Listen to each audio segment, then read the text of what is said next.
नमस्कार दोस्तों, ethics through newspapers के आज के इस सेगमेंट में आपका स्वागत है। हमारी आज की जो पहली न्यूज़ है जिसे हमें एथिकल पर्सपेक्टिव से एनालाइज करना है वो है fake claims for getting ex gratia compensation. हाल ही में सुप्रीम कोर्ट ने कोविड कंपनसेशन पाने के लिए लोगों के द्वारा जो फर्जी क्लेम किए जा रहे हैं उस पर कंसर्न जताया है। जैसे देखो, सरकार कोविड डेथ के लिए 50,000 रुपये की कंपनसेशन दे रही है, लेकिन कुछ लोग इसका भी मिसयूज कर रहे हैं, झूठे क्लेम प्रेजेंट कर रहे हैं कि देखो हमारे घर में डेथ हुई है और आप 50,000 रुपये दे दीजिए। तो इसमें क्या एथिकल पर्सपेक्टिव है? देखो, कुछ लोगों के द्वारा इस प्रकार से फेक कंपनसेशन लेना बहुत ही ज्यादा इमोरल एक्ट है। किसी और व्यक्ति के हक का कंपनसेशन लेने से जो रियल विक्टिम फैमिली है उसके कारण उसके साथ इनजस्टिस होता है, और इवन किसी व्यक्ति के मरने पर गलत तरीके से कंपनसेशन लेना ह्यूमैनिटी के भी देखो अगेंस्ट है। फेक कंपनसेशन जो कांटियन एथिक्स है ना, क्या कहते हैं कांत देखो यही तो कहते हैं ना, उनका कैटेगोरिकल इंपरेटिव का कंसेप्ट याद कीजिए कि मैन को ना एक मीन के तौर पे इस्तेमाल नहीं किया जा सकता। मीन मतलब एक टूल के तौर पे इस्तेमाल नहीं किया जा सकता ग्रेटर पर्पज अचीव करने के लिए। लेकिन इस केस में किसी मरे हुए व्यक्ति की डेथ का फायदा उठाना, ये तो देखो उसकी डिग्निटी को नुकसान पहुंचाने के बराबर है ना। तो ये कांटियन एथिक्स के अगेंस्ट है, क्योंकि इस केस में हम मैन को एक ऑब्जेक्ट की तरह इस्तेमाल कर रहे हैं। बेशक उसकी डेथ हो गई है, लेकिन उसको एक ऑब्जेक्ट की तरह इस्तेमाल कर रहे हैं ग्रेटर पर्पज अचीव करने के लिए, जो कि है कंपनसेशन। नेक्स्ट पॉइंट देखो, इस तरह का फेक क्लेम अनएथिकल तो है ही, इलीगल भी तो है ना, क्योंकि ये करप्ट प्रैक्टिस है। यह मेडिकल एथिक्स के भी अगेंस्ट है, क्योंकि डॉक्टर्स के द्वारा फेक सर्टिफिकेट नहीं जारी किया जा सकता। लेकिन लोगों ने ऐसे ऐसे काम किए हैं, आपको भी शर्म आएगी सुन के, कि अपने ही घर में किसी को मार दिया फर्जी रूप से और डॉक्टर से उसका फर्जी सर्टिफिकेट भी बनवा लिया। तो सोच के देखिए कितना अनएथिकल है, सोसाइटी के भी अगेंस्ट है। कल को लोग विश्वास करना बंद कर देंगे। अब एक क्वेश्चन मैं आपसे पूछता हूं, अगर आप उस डिस्ट्रिक्ट के डीएम हो जहां पे ये सब घटनाएं घटित हो रही हैं, फर्जी क्लेम सामने आ रहे हैं, तो आप क्या स्टेप लोगे? सबसे पहले देखो, जो भी केस सामने आए हैं ना, फेक क्लेम सामने आए हैं कोविड कंपनसेशन के, आप उनकी जांच करवाओगे ताकि पता लग सके क्या कोई रैकेट तो नहीं चल रहा है। मतलब सिंक्रोनाइज ढंग से, ऐसा तो नहीं है कि कोई फर्जी ढंग से कोई एक डॉक्टर है या फिर 2-3 डॉक्टर का ग्रुप है जो फर्जी सर्टिफिकेट बनवा रहे हैं फेक क्लेम हासिल करने के लिए। तो आप जांच करवाओगे क्या कोई रैकेट चल रहा है, उसका मोडस ऑपरेंडी क्या है। उसके बाद जो भी देखो शुरुआती तौर पर आपको एविडेंस मिलेंगे ना, दोषी अधिकारी हैं या फिर कर्मचारी हैं या फिर डॉक्टर हैं या फिर कोई आम लोग हैं जो भी ये काम कर रहे हैं, उनके खिलाफ आप एफआईआर दर्ज करवाओगे।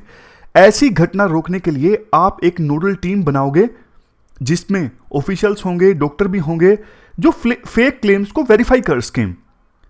इसके बाद चूंकि देखो क्लेम की संख्या अधिक हो सकती है, तो फिर आप रैंडम रूप से क्लेम्स की जांच करवाओगे। इसके लिए तहसीलदार और बीडीओ की जिम्मेदारी भी लगाई जा सकती है। नेक्स्ट पॉइंट, प्रेस में न्यूज देकर आप चेतावनी जारी कर सकते हो, किसी भी डॉक्टर के द्वारा फेक सर्टिफिकेट बनाने पर कड़ी कार्रवाई की जाएगी और लाइसेंस भी कैंसिल किया जा सकता है। लास्ट में पंचायत और एनजीओज की मदद से आप अवेयरनेस कैंपेन चलाओगे ताकि जो रियल विक्टिम्स हैं उनको एक्चुअल में, जो जिनको लाभ मिलना चाहिए, जिनके वास्तव में घर में डेथ हुई है, उनको कंपनसेशन मिल सके। तो ये सारे काम आप करोगे एज ए डीएम। इसके अलावा आपके मन में और कोई भी पॉइंट आता है तो वो भी आप नीचे कमेंट बॉक्स में लिख सकते हो। नेक्स्ट पॉइंट ये है, कंटेक्स्ट है menstrual leave issue in Arunachal Pradesh assembly. Arunachal की विधानसभा में ना महिलाओं के लिए मेंस्ट्रुअल लीव पर एक बिल पर चर्चा होनी थी। उस दौरान एक एमएलए ने यह कह दिया कि असेंबली जो है वो एक पवित्र प्लेस है और इस प्लेस पर मेंस्ट्रुअल जैसी डर्टी थिंग्स पर डिबेट नहीं होनी चाहिए।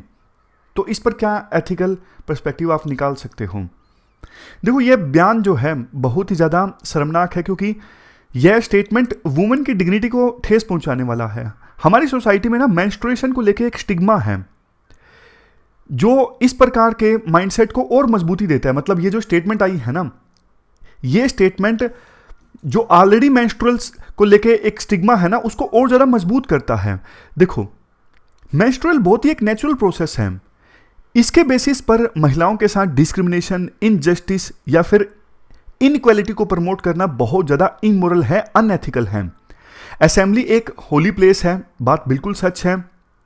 यह एक टेम्पल ऑफ डेमोक्रेसी है, लेकिन डेमोक्रेसी का मतलब ही तो ये है ना, सबको समान अधिकार मिलने चाहिए। अगर असेंबली में महिलाओं का ही सम्मान नहीं होगा तो इसे कैसे आप टेम्पल ऑफ डेमोक्रेसी कह सकते हो। नेक्स्ट पॉइंट, संविधान का आर्टिकल 21 सबको right to life with dignity provide करता है, इसलिए महिलाओं को भी डिग्निफाइड लाइफ जीने का अधिकार है। जो चीज़ बिल्कुल नेचुरल है उसके साथ स्टिग्मा अटैच करना और उसके बेसिस पर उनके साथ डिस्क्रिमिनेशन करना, ये बहुत गलत है। तो ये सारे पॉइंट्स आप लिख सकते हो। और फिर से बोलता हूँ, आपको भी कुछ नए पॉइंट्स हैं, आप भी और ज़्यादा एथिकल पर्सपेक्टिव से इसको आप एनालाइज कर सकते हो, तो फिर आप ज़रूर लिखिए कमेंट बॉक्स में, ताकि वो पॉइंट्स भी हम आंसर्स में इस्तेमाल कर सकें। इसके बाद नेक्स्ट है, बंगाल के एक एमएलए ने स्टेटमेंट दी बिहारी लोगों के अगेंस्ट। उन्होंने बोला कि एक बिहारी 100 बीमारी। तो इस पर आप क्या लिखोगे, एथिकल पर्सपेक्टिव से कैसे एनालाइज करोगे? देखो, ये जो स्टेटमेंट्स हैं वो सोसाइटी को तोड़ने वाले तो हैं ही, इमोरल भी हैं, क्योंकि इससे भाईचारा, फ्रेटर्निटी जो वर्ड है, भाईचारा टूटता है और देश का जो इंटीग्रेशन है वो भी खतरे में आता है। ऐसी ऐसी स्टेटमेंट से एक स्टेट दूसरे स्टेट के बीच में कन्फ्लिक्ट पैदा होता है, इवन दो कम्युनिटीज़ के बीच में कन्फ्लिक्ट पैदा होता है। पूरी की पूरी कम्युनिटी को आप कैसे जनरलाइज कर सकते हो? बात सिर्फ देखो, ये सिर्फ एक एग्जाम्पल है। अक्सर हम ऐसा देखते हैं कि पूरी की पूरी कम्युनिटी को ही जनरलाइज कर दिया जाता है, जैसे हरियाणवी ऐसे होते हैं, बिहारी ऐसे होते हैं, पंजाबी ऐसे होते हैं, गुजराती ऐसे होते हैं। देखो, बात सिर्फ स्टेट की नहीं है, और भी धर्म वाइज भी कैटेगराइज कर दिया जाता है, जैसे हिंदू ऐसे होते हैं, मुस्लिम ऐसे होते हैं। सेक्स के आधार पर भी महिलाएं तो ऐसी होती हैं, महिलाओं को गाड़ी नहीं चलाने आती, गलत है। पूरी की पूरी कम्युनिटी को कभी भी जनरलाइज नहीं करना चाहिए। सबसे बड़ी देखो होती है ह्यूमैनिटी, इंसानियत। तो ऐसी ऐसी जो चीजें हैं ना, वो वैल्यू ऑफ इक्वालिटी और ह्यूमैनिटी का वायलेशन है। अब हम आगे चलते हैं। छोटी छोटी न्यूज हैं, इनको सबको आप ना एग्जाम्पल के तौर पे भी इस्तेमाल कर सकते हो। हम तो न्यूज़ को एथिकल पर्सपेक्टिव से एनालाइज कर रहे हैं, ताकि आपकी एक अच्छी सी थॉट प्रोसेस डेवलप हो, और जब आप एथिक्स का क्वेश्चन पेपर अटेम्प्ट करो तो आपके मन में ना जल्दी जल्दी थॉट्स आए। लेकिन ये सारी जो न्यूज़ है ना, आप इनको एग्जाम्पल्स के तौर पे भी इस्तेमाल कर सकते हो। कोई डेफिनेशन देनी है एथिकल टर्म की, वहाँ पे आप इन सभी छोटी छोटी न्यूज़ का इस्तेमाल कर सकते हो। ये छोटी सी न्यूज़ है इस्लामोफोबिया से संबंधित। देखो, इसमें एथिकल पर्सपेक्टिव ये है, किसी भी धर्म, जाति, रेस की कम्युनिटी के अगेंस्ट फोबिया अनएथिकल है। जो पुरानी हमने न्यूज़ डिस्कस की ना, यही वाली एक बिहारी 100 बीमारी वाली स्टेटमेंट बंगाल के एमएलए की तरफ से, उसी से आप इसे रिलेट कीजिए। किसी भी धर्म, जाति, रेस या फिर कम्युनिटी के अगेंस्ट फोबिया अनएथिकल है, चाहे वो हिंदू कम्युनिटी हो, मुस्लिम कम्युनिटी हो, क्रिश्चियन कम्युनिटी हो, जैन कम्युनिटी हो, और कोई भी जाति भी हो, सिर्फ धर्म नहीं, जाति हो, रेस हो, कुछ भी हो, एथनिक ग्रुप हो। भारत में देखो, सभी धर्म एक समान है, सभी को अपने धर्म के पालन करने की आज़ादी है। भारत, आपको पता है, बहुत ही ज़्यादा डाइवर्स कंट्री है। प्लूरलिज्म की वैल्यूज़ को भारत में अपनाया गया है। प्लूरलिज्म के साथ साथ टॉलरेंस भी। गांधी जी ने भी सर्वधर्म संवाद का कंसेप्ट दिया है, यानी सभी धर्मों के बीच में संवाद होना चाहिए और सभी धर्मों को एक दूसरे की अच्छी अच्छी प्रैक्टिसेस को अपनाना चाहिए। इसके बाद आज की जो हमारी एथिकल टर्म है वो है एम्पैथी। एम्पैथी देखो, वह वैल्यू है जिससे किसी भी व्यक्ति के इमोशन को समझने एवं फील करने की एबिलिटी मिलती है। जैसे देखो, आप सामने वाले व्यक्ति की जगह खुद को रखकर उसके पेन को फील करने की कोशिश करते हो, अगर आपके पास एम्पैथी की वैल्यू है।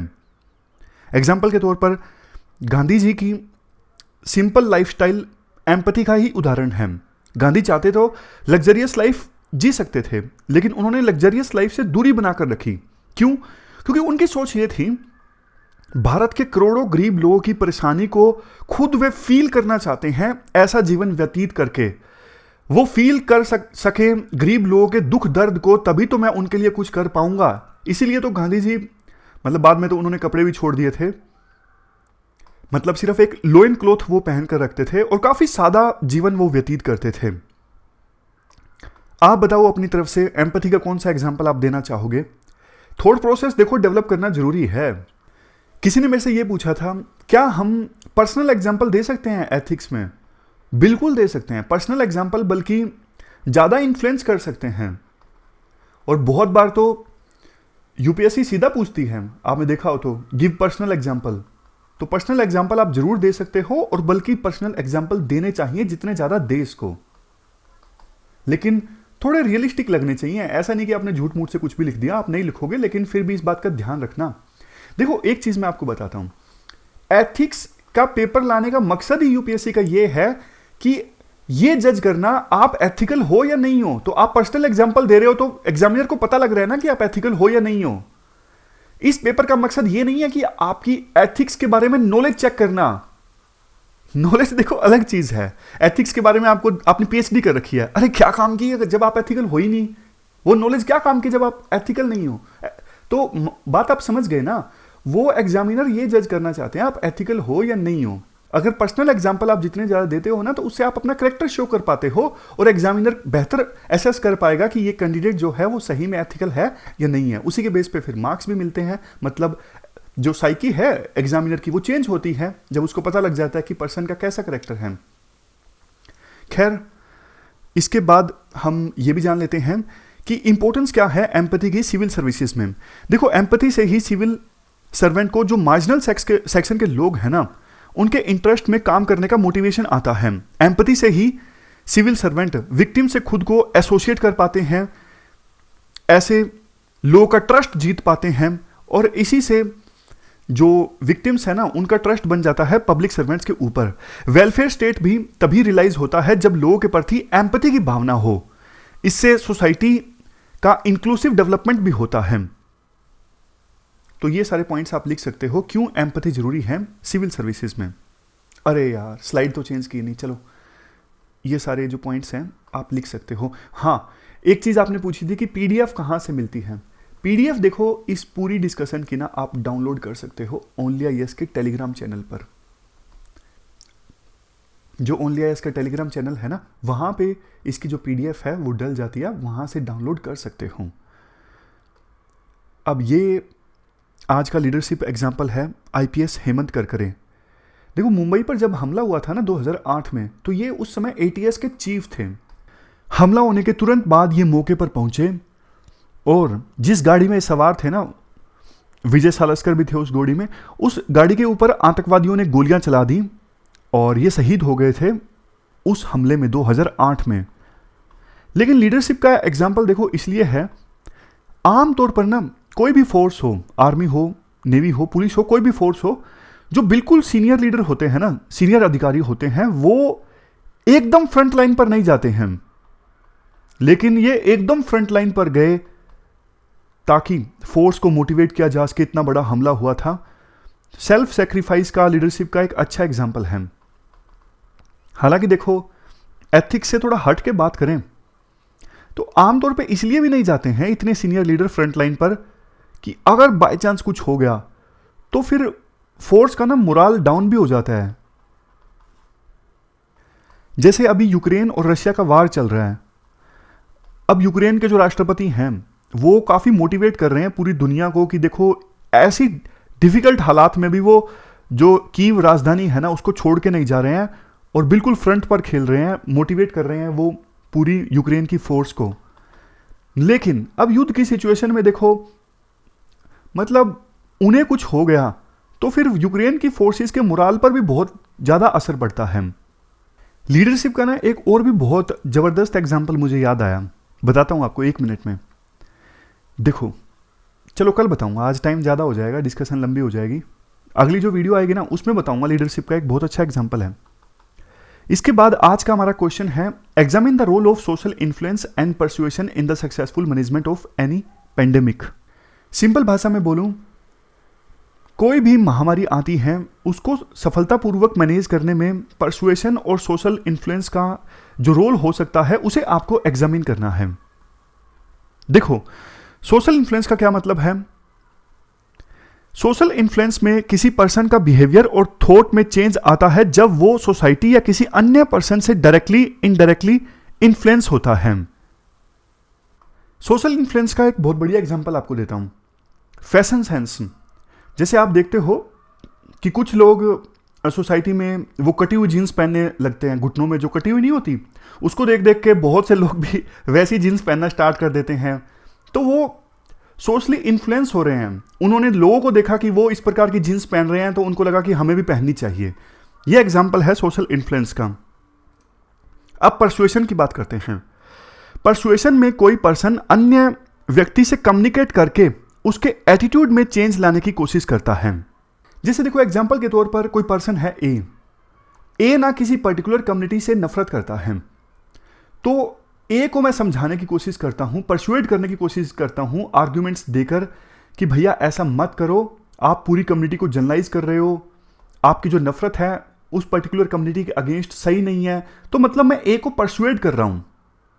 अब बात करें पर्टिकुलर पेंडेमिक की। पेंडेमिक से डील करने के लिए सोशल इन्फ्लुएंस और परसुएशन बहुत इंपॉर्टेंट टूल हैं। जैसे देखो, एग्जांपल के तौर पर कोविड-19 में लोगों को हाइजीन के प्रति उनके बिहेवियर में चेंज लाना था, जिसके लिए सोशल मीडिया में कई जो स्टार्स हैं, स्टार मतलब एक्टर एक्ट्रेस, इन्होंने हैंड वॉश कैंपेन चलाया जिसमें लोगों के बिहेवियर में चेंज आ सके और इसका फर्क भी पड़ा। जैसे कॉल करते हो आप तो अमिताभ बच्चन जी की आवाज़ सुनाई देती है, तो बहुत इन्फ्लुएंस तो होता ही है ना, मानो या ना मानो।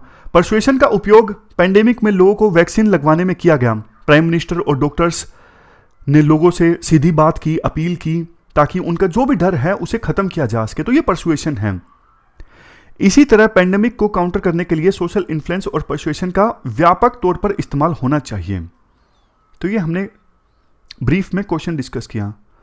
अब बात करते हैं कोट की लास्ट में। बेंजामिन फ्रैंकलिन का कोट है, genius is nothing but A greater aptitude for patience. अक्सर हम जीनियसनेस को हम एक्सेप्शनल क्रिएटिव पावर या फिर इंटेलेक्चुअल पावर से एसोसिएट करते हैं, लेकिन कई बार जीनियस बनने के लिए हमें पेशेंस रखना होता है। जब भी देखो विपरीत परिस्थिति आती है, हम कर्म को बीच में छोड़ देते हैं, लेकिन अगर हम पेशेंस दिखाएं तो हमारे डेडिकेशन और परजिवरेंस से बहुत अच्छे रिजल्ट देखने को मिलते हैं। एग्जाम्पल, अब्राहम लिंकन को लोग डेमोक्रेसी का जीनियस मानते हैं, पर शुरू में वह अपने सारे पॉलिटिकल इलेक्शन हार गए थे, लेकिन वह बीच में रुके नहीं, उन्होंने पेशेंस दिखाया और वह आज अमेरिका के महानतम प्रेसिडेंट माने जाते हैं। लेकिन अगर उन्होंने पेशेंस नहीं रखा होता इलेक्शंस हारने के बाद, तो क्या उन्हें डेमोक्रेसी का जीनियस माना जाता? नहीं। तो ये जो कोट है, इसका इस्तेमाल आप कर सकते हो। हमारी आज की इस डिस्कशन में इतना ही है। Thank you very much for discussion.